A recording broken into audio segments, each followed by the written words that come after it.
वाटाण्याची उसळ बनवणार आहोत। त्याच्यासाठी 4 ते 5 तास आपण हा वाटाणा भिजायला घातलेला होता।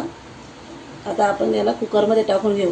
आता याला कुकरमध्ये टाकून घेऊ आपण। कुकरमध्ये टाकून वाटाण्याच्या वरती येईल बुडेल एवढं पाणी टाकायचं। 3 शिट्ट्या करायच्या। थोडंसं मीठ टाकून घ्यायचं। थोडीशी हळद टाकायची। झाकण लावून 3 शिट्ट्या करायच्या। आता वाटाण्याच्या उसळसाठी आपण लसूण, अद्रक, हिरवी मिरची, 2-3 हिरवी मिरची, जिरा आणि कोथिंबीर थोडी सगळं वाटून घेऊ। साठी 2 कांदे, 2 टोमॅटो घेतले, ते कट करून घ्यायचे फोडणीसाठी। पण कांदा कट करून घेऊया।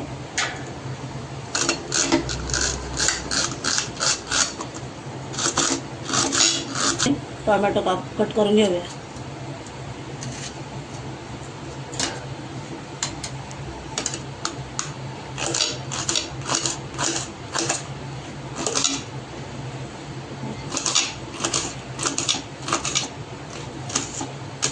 आता आपण फोडणीसाठी तेल ओतले कढईमध्ये। आता त्याच्यामध्ये मोहरी,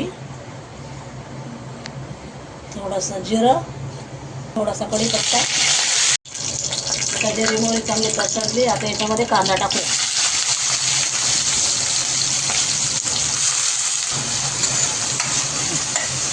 आता त्याच्यामध्ये टोमॅटो टाकून घेऊया।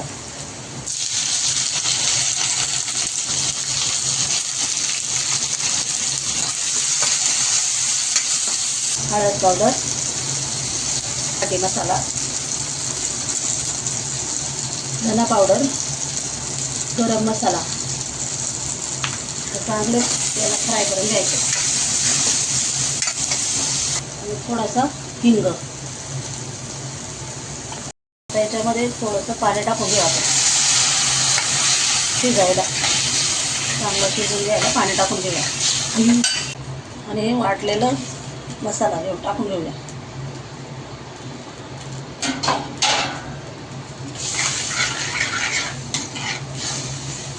कुकर खोलून वाटाणा चांगला शिजलाय का बघून घेऊ। आता वाटाणा आपला चांगला शिजलाय, चांगला मऊसूत झालाय। आता हे पण चांगलं टोमॅटो टाकून आपण चांगलं शिजून घेतलेलं आहे याला। याच्यामध्ये आता शिजलेला वाटाणा टाकून घेऊया आपण।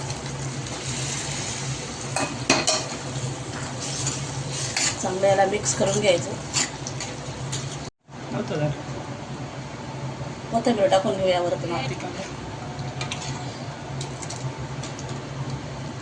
हां